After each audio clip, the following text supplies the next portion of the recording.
still has a place. His wife has a place in his heart. Mm-hmm. But he needs to figure out what that place really is.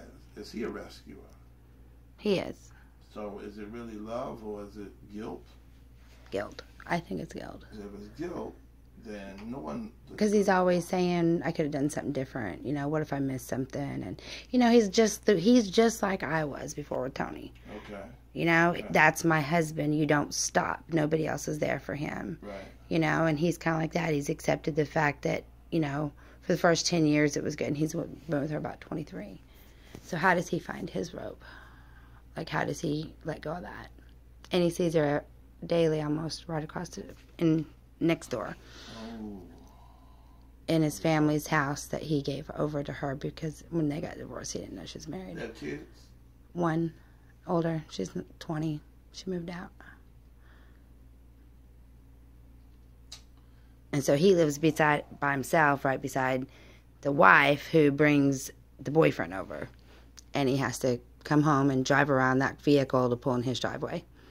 And he has a lot of anger. But this is a pattern. Yes.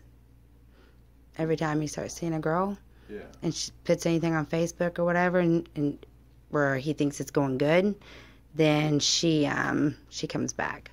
Now my vehicle was there a lot, 'cause you know how we were there. Right. But she never really got involved then. But it's the ones when I guess 2 different times, once before me and once after me, when he started dating him, and he put it out on Facebook, and she's like, back in a second. Okay. But yeah, that's a tough one. He needs to come see you, don't he? Yeah, sure. Tell him to come see me. We'll work it out. If he wants to work it out. Yeah. Absolutely. He hasn't had anybody to talk to but me. And I mean, I'm pretty good, but, you know, I'm not a psychiatrist or psychologist. You have a vested interest in, you know, him moving on. Yeah. Yeah. You have a vested interest in moving on, so that makes... Well, I know that dark place, too, what it feels like. Yeah. You know, and it's... Maybe I am rescuing, I don't know, but... Well, I mean, there's nothing wrong with it as long as that's not the only thing. Yeah. There's nothing wrong with that. That's a good thing. We all need somebody in life. Mm-hmm. I mean, most people don't want to be alone. Mm-hmm. And so to get love, you have to give love. Mm-hmm. But as long as that's not the only thing, that won't sustain anybody. Mm-hmm. You know, all of the other pieces have to be in place for something to work. Because when that crisis is over, then what do you have? Then you lose purpose. Mm-hmm. If that's all you are is the rescuer. Yeah. Right? So when that crisis is gone, they don't need you for that. Or you'll continue to create crises so that you will always feel like you're needed. Mm-hmm. People do that all the time. Because they want to feel like they're needed all the time. Not necessarily just in male-female one-on-one relationships. You see it often with parents and children. Yeah. I don't think I'm in that. I don't have to be needed. Okay. I don't think. Do you? I mean, you know you. I'm tired of being needed. I'm not, but now like in Ricky's case, that's different. It's like more of a friend. It's a friend because I've been there. Right. I know how that dark place feels, and it's like you're never going to get out. You know, it's like quicksand, you know. It's like, so, I mean, I know how that feels. And Ricky's kind of cool, you know, and he'd be there for me. I mean, we've helped each other a lot, but... Like, so you identify. Yes. Right. You've got a lot in common. Yep. Including exes that are similar to, like, I didn't think that was something I explained the why. I'm still recording you, but just because in case you had a question. But I explained the why to him. It didn't help him as much as it did me. But the whole time since that last time we talked, I've used that over and over in my head.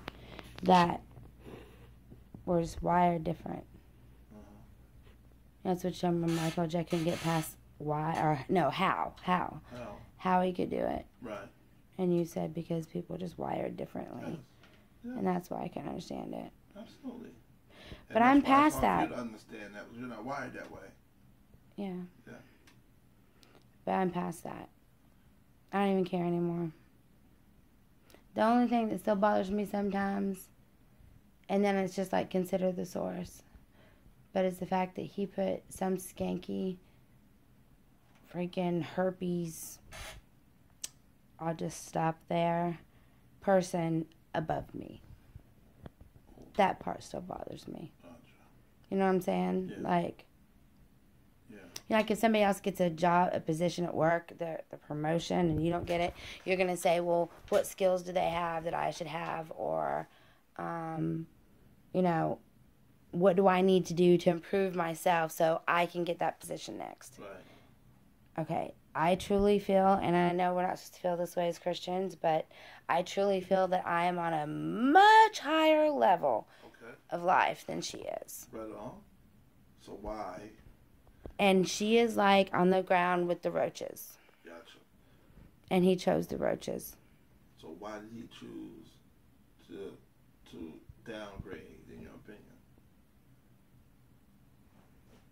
I don't know.